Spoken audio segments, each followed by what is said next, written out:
He filed for full custody the same week my unit flew out. 72 hours before our welcome home ceremony, his lawyer told mine I had abandoned my kids. They told the court I was just a weekend warrior, a part-time soldier who chose a deployment over my own family. He forgot one thing about a soldier coming home. We bring our records with us. How does a mother fight for her children from a combat zone thousands of miles away? To understand how I almost lost everything, I have to go back. My name is Sarah. I am 41 years old. For the last 19 years, I have laced up my boots for the Ohio Army National Guard. I am a military police officer, a staff sergeant. My military job is built entirely on procedure. We secure perimeters, process evidence, and manage the chaos that others walk away from.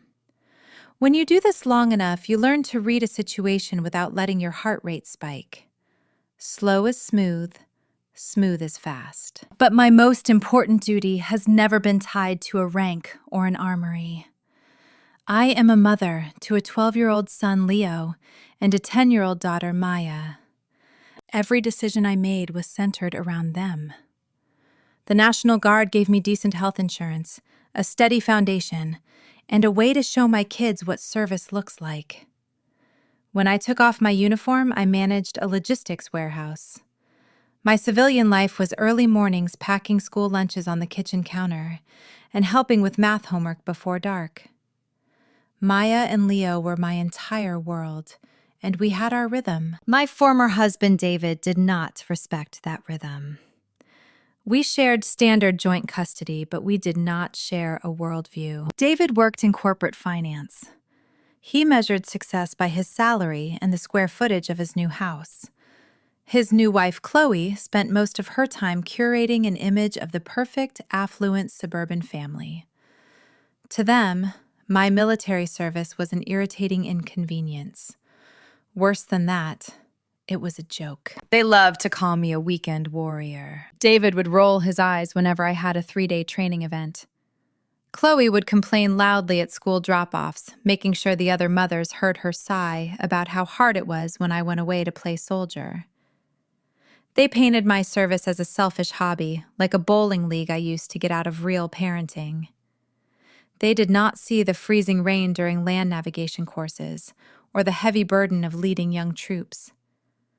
They just saw a mother who put on a uniform they did not respect. I never argued back. Not because their words did not sting, but because you cannot explain duty to someone who only values their own comfort. Facts over feelings. I paid my half of everything, showed up to every soccer game, and kept my text messages strictly professional. Have you ever had someone dismiss your hardest work as a joke, just to make themselves feel superior? Tell me about it in the comments below. Because David always fought me on scheduling, my drill weekends were usually a battlefield. If I needed to adjust our custody days so I could report to the armory, he would throw a massive tantrum, accusing me of ruining his golf plans. Every month was a bitter negotiation. Then, as spring approached, his behavior completely flipped. The angry text messages stopped. Instead, David started asking strangely specific questions. He wanted to know the exact dates of my annual training. He asked if there were any rumors at my unit about federal missions. At the same time, Chloe started hovering at Maya's school events, smiling at me with a cold, artificial sweetness. She asked my daughter leading questions about how sad she gets when her mom goes away. When an adversary suddenly changes their baseline behavior, a military police officer pays attention. The hair on the back of your neck stands up for a reason. Sometimes people ask questions because they are finally trying to be helpful. Sometimes they ask because they are building a cage. I thought David was just gathering ammunition to complain about my schedule.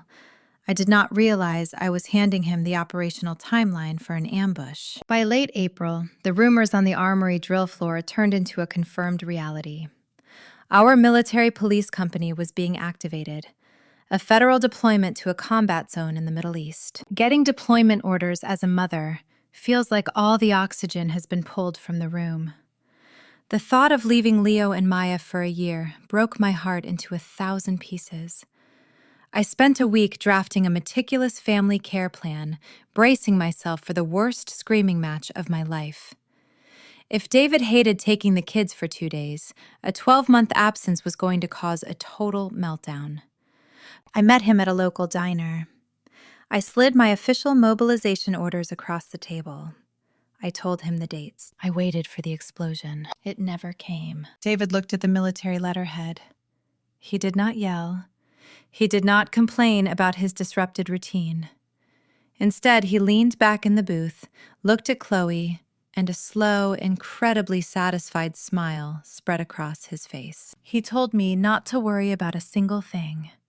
He eagerly promised that they would be absolutely thrilled to take the kids full-time while I was gone. When an adversary gives you exactly what you want without a fight, you should immediately check your perimeter. But a deployment timeline leaves no room for paranoia. The sheer velocity of mobilization consumes every waking hour. There were medical screenings, gear layouts, and weapons qualifications. I had to pack away 12 months of my life into 2 heavy green duffel bags, signing over power of attorney and banking details like I was preparing to vanish. I spent my final civilian days memorizing the exact pitch of Maya's laugh and the intense quiet focus Leo had when he built his model airplanes. The friction of leaving is physical. The morning our unit formed up at the armory, a cold Midwestern rain was falling. I knelt on the wet asphalt, pulling my children against my chest. My body armor pressed into them hard and unyielding. I told them this was just a mission, a temporary assignment, and that I would call them every single Sunday. Maya cried into my shoulder, her small hands gripping my uniform jacket. Leo stared at my combat boots, trying his hardest to be brave. David stood a few feet away, leaning against his pristine vehicle. Chloe was recording the goodbye on her smartphone, playing the role of the supportive civilian stepmother. She loudly assured another soldier's wife that they were so happy to step up while I went off on my little adventure. I swallowed the insult. I kissed my kids one last time, grabbed my weapon, and boarded the bus. Within 48 hours, the Ohio rain was replaced by a 115-degree wall of heat. The transition is brutal. We landed at a sprawling sand-scoured airbase in the Middle East. The air smelled like diesel exhaust and heated metal. My military police company was immediately assigned to base security. We ran 12-hour shifts managing entry control points, sweating through our uniforms and operating on terrible sleep. In that environment, the only tether to your sanity is the weekly phone call home. For the first 3 weeks, David's aggressively helpful facade held up. He answered the phone on the first ring. He passed the receiver to the kids. Maya told me about her art projects. Leo talked about his science class. But how long does an act like that really last once the target is out of range? By the second month, the connection started dropping. I would call at the agreed-upon time and the phone would ring until it hit voicemail. I sent polite text messages asking when the kids were free. David would reply hours later, claiming they were at the neighborhood pool or at a movie theater. Whole weeks started to slip by without a single word from my children. When I finally managed to reach David directly, his tone had completely changed. The smiling, cooperative co-parent from the diner was gone. He sounded impatient and irritated. He told me the kids were busy adjusting to a normal routine, and my random calls from the base were disruptive. Chloe would hover in the background, loudly sighing whenever I asked to speak to Maya. They were building a wall. Brick by quiet brick, they were isolating my children from me. You do not cut an opponent's communication lines unless you are preparing an offensive strike. I lay on my military cot at night listening to the constant hum of the diesel generators, feeling a rising sense of dread.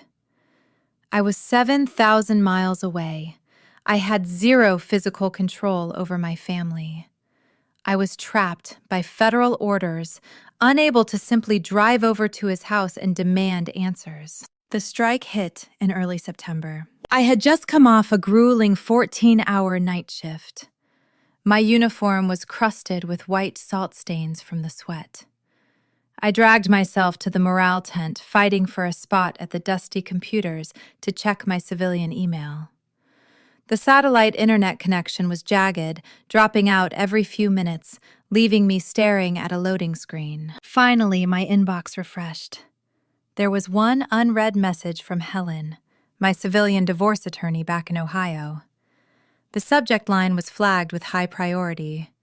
Urgent legal update. I clicked the attachment, waiting for the slow connection to load the pages. When the document finally appeared, the air completely left my lungs. The real reason David smiled when my orders dropped was staring back at me in black and white. He was not just asking for a temporary schedule change. He was using my deployment as a weapon to strip my rights away permanently. The legal filing claimed that my military service was an elective hobby, a dangerous lifestyle choice that proved I was fundamentally unfit to provide a stable home. Chloe had even submitted a sworn affidavit stating that she was the true maternal figure, stepping in to clean up the mess left by a part-time soldier. He had timed the ambush perfectly. He waited until I was an ocean away, trapped under federal orders, unable to simply walk into an Ohio courtroom to defend myself. The trap had snapped shut. Over a jagged satellite connection in a combat zone, an urgent message came through from my stateside lawyer. David had just filed for emergency full custody, claiming I voluntarily abandoned my family. Panic in a combat zone is a fatal luxury. When that legal document finally loaded on the dusty computer screen, the oxygen left the tent. My first instinct was entirely maternal and entirely reckless. I wanted to smash the keyboard, commandeer a satellite phone, and scream at David until my voice gave out. I pictured Chloe walking through my house, packing up my children's things, slowly erasing me from their daily lives. For 10 minutes, pure terror paralyzed me. But fear is just noise. Action requires discipline. As a military police officer, you are trained that losing your composure is exactly what a hostile subject wants. If I broke down and sent an unhinged, screaming email, I would hand David the exact proof he needed to show a judge I was unstable. Procedure over emotion. Facts over feelings. I printed the custody petition. I folded the pages into perfect thirds, tucked them into the breast pocket of my uniform, and walked straight out of the morale tent. I did not go to my barracks to cry. I went to find the Judge Advocate General. Every deployed unit has a military attorney who handles legal affairs for the command. Our unit attorney was a sharp, quiet captain named Torres. I stood in front of his makeshift desk, squared my shoulders, and handed him the paperwork. I did not ask for pity. I asked for a tactical assessment. Captain Torres reviewed the documents in total silence. He adjusted his glasses, looked at me, and said, "Civilians try this kind of ambush more often than you would think. They assume deployed soldiers are helpless, isolated, and unable to fight back. But the federal government does not send its troops into a combat zone without armor. We had a weapon David and his expensive local lawyer had not accounted for. The Service Members Civil Relief Act. It is a federal law designed specifically to protect military personnel from being railroaded in civilian courts while they are deployed. A local judge cannot issue a default judgment against a soldier who is serving on active duty orders overseas. Captain Torres immediately drafted a formal letter of invocation. He attached my mobilization orders and a sworn statement from our battalion commander. He transmitted the legal packet directly to my civilian lawyer in Ohio, who dropped it on the family court judge's desk the very next morning. The law was absolute. The federal stay legally froze all proceedings. David could not sneak a permanent custody ruling past me while I was guarding a perimeter 7,000 miles away. I proved I was not helpless overseas. I relied on my military network to build an impenetrable wall around my family. For a brief moment, I felt a surge of relief. But an overconfident adversary rarely retreats gracefully. When David realized his quick, uncontested victory had been legally blocked, he escalated. If he could not steal custody in the courtroom, he would wage a psychological war in the living room. The communication lines went completely dead. Every single Sunday, I would sit in the morale tent dialing his number, only to be routed instantly to voicemail. I tried calling the home landline. It would ring until it disconnected. I sent emails begging just to speak to Maya and Leo for 5 minutes. David replied with a single aggressive message. He claimed my phone calls were causing the children severe emotional distress, and as their primary caretaker, he was halting all communication for their own well-being. He was trying to starve me out. He wanted the part-time soldier to crack under the pressure. He wanted me to violate a military regulation or abandon my post to come home. I refused to give him the satisfaction. Instead, I documented everything. I kept a green military logbook in my cargo pocket. Every unanswered call, every blocked message, every rejected email went into that book. I logged the exact dates and times. Overconfident antagonists always get careless. They think distance equals power, completely forgetting that a digital footprint is permanent. Months dragged on. The deployment became a grueling grind of heat dust and endless security patrols. But as the winter turned to spring, rumors of our demobilization started circulating around the airbase. We were scheduled to fly back to Ohio by late June, landing just in time for a massive 4th of July welcome home ceremony. David's lawyer knew the clock on the federal stay was ticking down. Will the federal stay hold against a relentless and well-connected local judge? Knowing my return was imminent, they began violently pushing the local court to lift the pause. They argued that my deployment was essentially over, and that an emergency ruling was needed immediately to prevent the kids from being returned to a chaotic environment. They had a local judge who was deeply skeptical of federal interference in his county. The judge buckled under the pressure. He scheduled an aggressive mandatory custody hearing. My civilian lawyer called me in a complete panic. The timeline was disastrous. David's lawyer violently pushed for a default judgment in local court, timing a crucial hearing perfectly to collide with my unconfirmed return date. The collision course was set. A single mechanical delay on a military transport plane could cost me my children. David and his lawyer had engineered a brutal timeline. The local judge, frustrated by the federal stay, scheduled the mandatory custody hearing for the second week of July. Our military flight back to Ohio was scheduled to land mere days before that. If a desert sandstorm or a broken engine stranded me overseas, I would miss the court date. If I missed the court date, the judge would grant David full custody by default. He was betting everything on the chaos of military logistics. He was counting on me arriving home exhausted, disorganized, and entirely unprepared to defend myself. I needed to build an ironclad defense, and I needed to do it from a tent in the Middle East. If David was going to attack my character as a mother, I needed undeniable proof of my character as a leader. In the military, your reputation is not built on what you say. It is built on what your superiors document about you. Every year, a non-commissioned officer receives a formal evaluation report. It is a permanent, heavily scrutinized record of your leadership, your reliability, and your moral character. I walked into my company commander's makeshift office and requested my evaluation report be finalized immediately before we boarded the plane home. My commander had watched me lead military police operations through 12 months of grueling security details. He had seen me manage crises calmly and enforce strict discipline. The evaluation he wrote was flawless.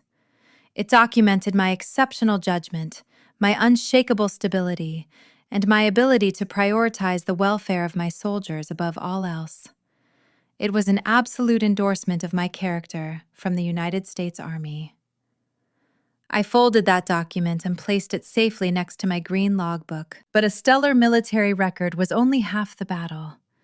I still needed a way to prove that David's emergency custody filing was built on a lie. That is when the unexpected ally appeared. Not from my military network, but from a source David completely underestimated. Before my deployment, I had hired a reliable teenage girl named Jenna to babysit Leo and Maya on the weekends I had drill. Jenna was quiet, observant, and absolutely adored my kids. When I deployed, David surprisingly kept her on the payroll. Chloe apparently found actual full-time parenting too exhausting and needed someone to manage the house while she went out. David assumed Jenna was just a naive kid who would not notice what was happening right in front of her. He was wrong. One night, while I was pulling a perimeter shift in the dark, my phone buzzed with a message on my secure civilian email. It was from Jenna. There was no subject line, just a single audio file attached and a brief, terrified note. She wrote that she did not want to get involved in a legal fight, but she could not sleep at night knowing what David was trying to do. I plugged my cheap earphones into the computer terminal and clicked play. The audio was muffled, but clear. It was a recording captured accidentally by the smart speaker sitting on David's kitchen counter. Jenna had triggered the speaker to play music for the kids in the living room, but the device had glitched, recording the end of a very loud, very heated argument between David and Chloe in the adjacent kitchen. Chloe's voice was sharp. She was complaining about the massive cost of his lawyer and asking why they were dragging this out if they already had the kids full-time. David's response was devastatingly honest. He laughed, a cold, cynical sound. He told Chloe that taking the kids was never about safety. He bragged that by stripping my custody rights completely, he would legally eliminate his monthly child support obligations. Even better, he laughed, he would force me to pay him support for my civilian logistics salary as soon as I returned. He called the emergency filing a strategic financial play. He said the local judge was an idiot who would rubber stamp anything if they painted me as a crazy weekend warrior. I listened to the recording 3 times. My hands were shaking, not from fear, but from the raw, concentrated power of what I was holding. The true financial and vindictive motive behind the custody grab was entirely exposed. It was never about my military service. It was extortion. But a weapon is only effective if you know how to deploy it. How and when would I drop this explosive evidence? Would David find out I had it before the hearing? I forwarded the audio file directly to my lawyer in Ohio. She called me back 5 minutes later, completely breathless. The narrative of the protective father rescuing his children was dead. We just had to get this evidence in front of the judge. I had the proof. I had the military record. I just needed to get my boots on American soil. But military logistics do not care about your personal emergencies. 48 hours before our unit was scheduled to fly out, the base klaxon sounded. A massive logistical breakdown had occurred at the regional hub. Our heavy transport aircraft was grounded with a critical engine fault. Sudden rumors of a massive transport delay threatened to strand me overseas, jeopardizing both the homecoming ceremony and the rescheduled court date. The delay on the flight line felt like a physical weight pressing against my chest. The massive military transport plane sat dead on the blistering concrete. Every hour that ticked by was another hour the local family court judge in Ohio could decide he was tired of waiting for the federal government. If the delay stretched past 48 hours, my entire defense would collapse. I would miss the mandatory hearing, and David would legally seize my children by default. Panic is a contagious disease. But a military police officer knows you cannot control the chaos around you. You can only control your response to it. When an adversary holds the high ground, you do not launch an emotional frontal assault. You wait in the dark. I maintained absolute radio silence. I did not call David to beg for a schedule extension. I did not send frantic emails explaining the broken airplane. If I gave him any indication that I possessed the audio recording or the spotless non-commissioned officer evaluation report his expensive lawyer would have time to pivot. They would invent a new lie. They would claim the smart speaker recording was doctored or taken wildly out of context. If you held the exact piece of evidence needed to destroy someone who is publicly attacking your character, could you sit in total silence and wait? Or would you confront them immediately? Let me know your strategy in the comments below. Because they thought I was trapped and legally helpless, David and Chloe grew dangerously arrogant. They assumed my silence meant I had surrendered. In the sterile morale tent, I watched them build a massive public narrative. Chloe started posting heavily filtered photos on social media, writing long, dramatic paragraphs about the exhausting burden of being a hero stepmother.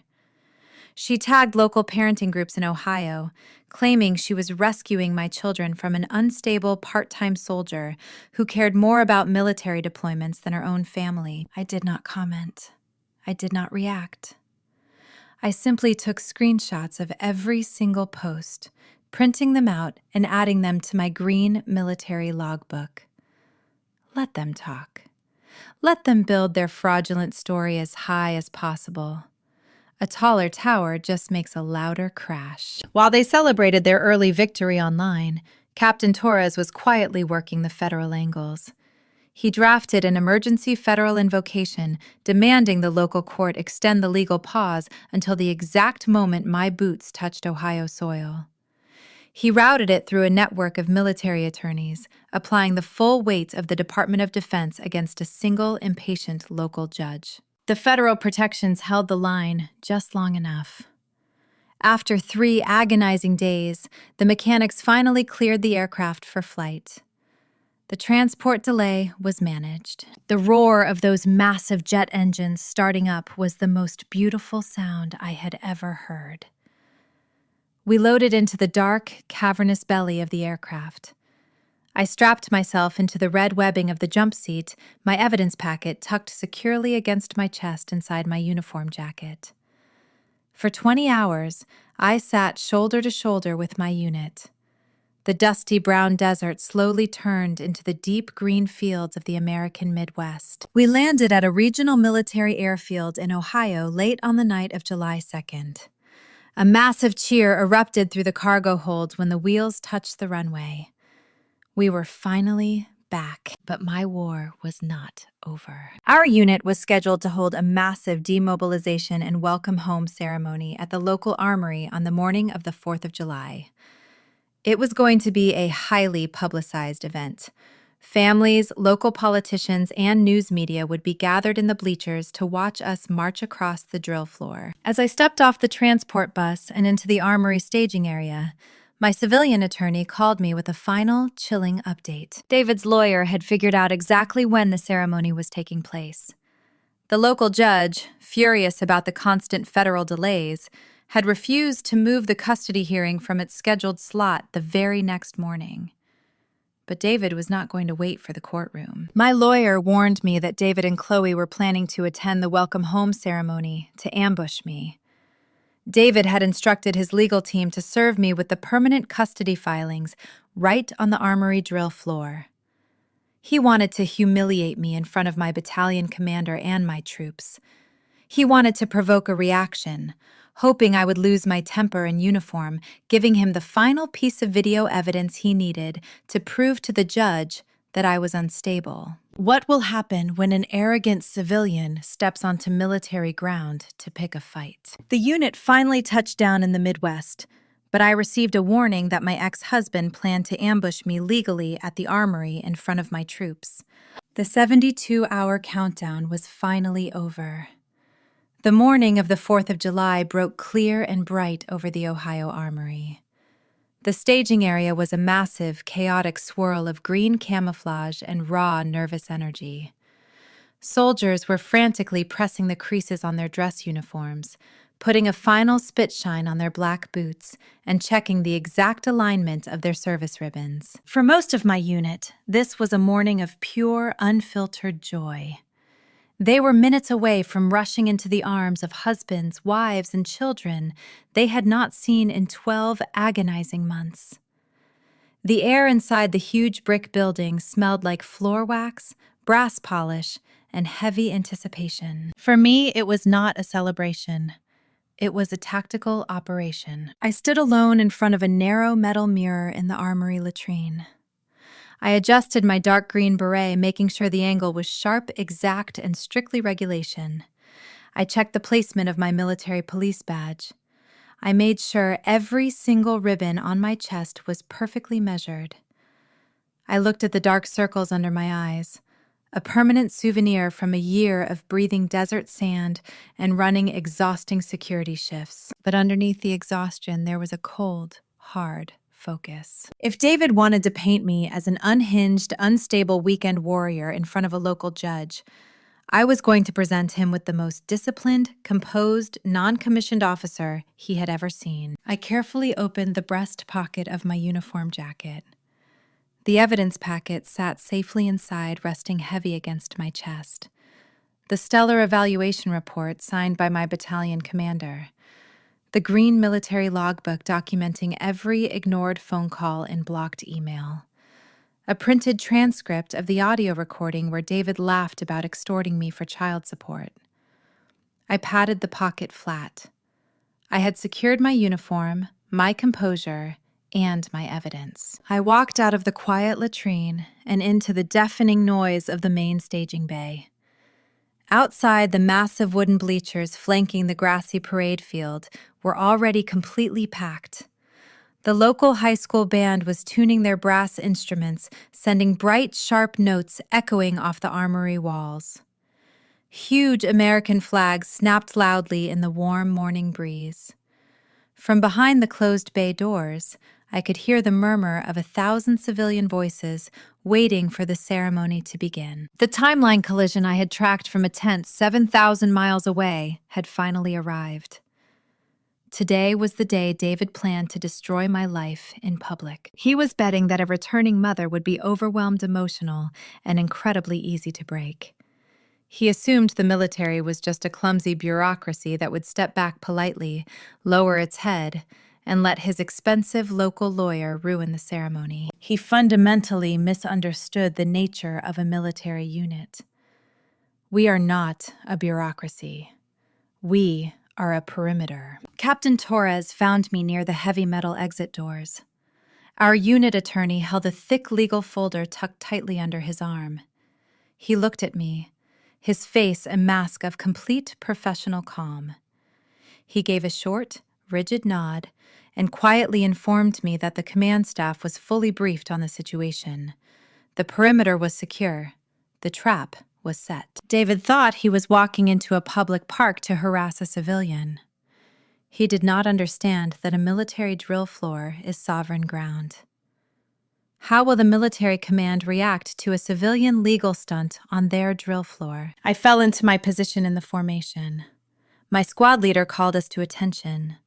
The sudden, unified snap of boots hitting the concrete floor echoed like a gunshot. My heart was racing, but not because of David. I was thinking about Maya and Leo.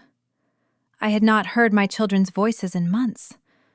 I knew David well enough to know his cruelty had no limits. There was a very high probability he would bring them to the ceremony, deliberately forcing them to watch their mother be legally ambushed and humiliated. The maternal instinct to abandon the plan, run outside, and search the crowd for my kids was almost overwhelming. But discipline is stronger than impulse. Procedure over emotion. If I broke formation now, I would hand his expensive lawyer the exact footage he needed to prove I was unstable. I took a slow, deep breath, locked my knees, and focused entirely on the present moment. The booming voice of the battalion commander echoed through the staging bay. The final command was given. The massive metal bay doors slowly rolled up, letting the blinding summer sunlight pour into the dark room. The roar from the outside crowd was absolutely deafening. People were screaming names, blowing whistles, and cheering for their returning soldiers. Our unit began to move, stepping out of the shadows and stepping out into the bright Midwest morning. I marched onto the armory field in formation. Scanning the bleachers, I locked eyes with my former husband and his new wife, who were clutching a manila envelope and smiling. Our heavy boots hit the grass of the parade field in perfect synchronization. 600 soldiers marching as a single disciplined unit. I kept my eyes locked straight ahead, maintaining a rigid military bearing. But my peripheral vision swept the front row of the massive wooden bleachers. David and Chloe were not sitting with the main cluster of celebrating families. They had positioned themselves aggressively near the edge of the grass. David was wearing a sharp, tailored suit, looking entirely out of place in a sea of camouflage and homemade welcome signs. He tightly gripped a thick manila envelope against his chest. Chloe stood beside him, holding her smartphone up, completely ready to record a confrontation. Standing directly next to them was a nervous-looking older man, clutching a heavy leather briefcase. The expensive local lawyer. My chest tightened. I scanned the seats behind them, desperate for a glimpse of Maya's bright smile or Leo's quiet, serious eyes. The seats were completely empty. My children were not there. A sharp spike of fear hit me, but it was quickly replaced by a cold, absolute clarity. David had left the kids at home because this was never about welcoming their mother back from a combat zone. It was a calculated, hostile takeover. By leaving them behind, he proved exactly what I had suspected. He did not care about their emotional well-being. He only cared about winning, and he wanted to ensure I was completely isolated before he attacked. Our formation reached the center of the field. The command echoed over the loudspeakers, halting our forward march. Hundreds of soldiers stood completely motionless, frozen at the position of attention. The deafening noise from the crowd finally settled into an expectant, heavy hush. This was the exact moment David had planned for. He wanted to stride onto the grass during the formal presentation, disrupt the ceremony, and serve a deployed soldier with papers claiming she was an unstable, unfit mother. But military precision moves faster than civilian arrogance. The battalion commander took his position at the central podium. He adjusted the microphone. He gave a powerful speech about sacrifice, duty, and the invisible weight carried by the families who stay behind. The crowd cheered, completely unaware of the tension coiling in the front row. Then the commander paused. He looked out over the formation, his eyes scanning until they met mine.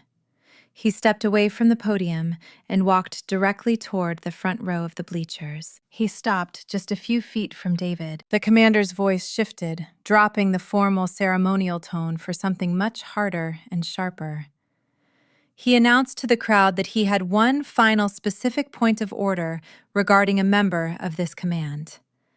He stated that the integrity of a military unit relies on the total support of the civilian community.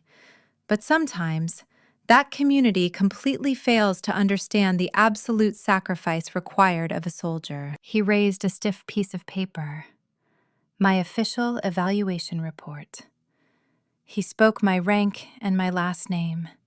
He listed my deployments, the grueling security shifts, and the flawless leadership rating I had earned guarding a perimeter 7,000 miles away. Then he delivered the final blow. He locked eyes directly with my former husband. He raised his voice, projecting it loudly across the entire armory field. He stated for the record that this soldier answered the call and came home to her children. Any suggestion she abandoned them stops in this formation today. The silence on the field was sudden and absolute. David's confident smile instantly evaporated. Chloe stopped recording, her phone dropping slowly to her side. The narrative of the reckless weekend warrior had just been publicly annihilated by a senior military officer in front of 1,000 cheering people. As the commander gave the final order to break formation, releasing the soldiers into the waiting crowd, David's lawyer desperately attempted to salvage his plan.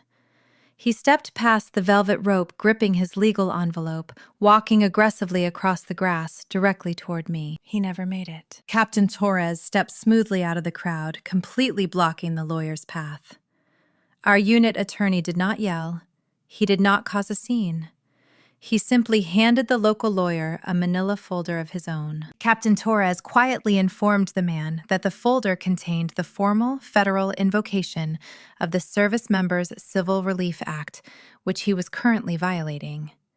He then pointed to a secondary document inside, the printed transcript of the kitchen smart speaker recording. Torres leaned in very close, speaking in a terrifyingly calm, polite voice. He informed the lawyer that the audio recording proving this entire custody stunt was an extortion attempt had already been submitted into evidence in local family court that very morning. He suggested the lawyer carefully review the severe penalties for submitting fraudulent affidavits to a judge before he took another step toward his soldier. You do not need to raise your voice when the facts are loud enough. How will the family court judge rule tomorrow morning now that the truth is out? The legal strategy collapsed completely on the drill floor. The expensive local lawyer stopped walking. He looked down at the transcript, reading David's exact, cruel words. He looked up at Torres, then over to David, realizing instantly that his arrogant client had lied to him and led him straight into a federal trap. His lawyer turned incredibly pale, dropped the brown envelope back into his briefcase, and walked away, rapidly abandoning him on the spot. Without his lawyer and his carefully fabricated narrative, David looked incredibly small. He stood on the edge of the grass, staring blankly as hundreds of soldiers joyfully reunited with their families around him. I did not walk over to gloat. I did not hurl insults at him or scream at Chloe. A military police officer neutralizes a threat, secures the perimeter, and moves on. The engagement was over. I turned my back on them entirely and walked straight toward the parking lot to find my civilian vehicle.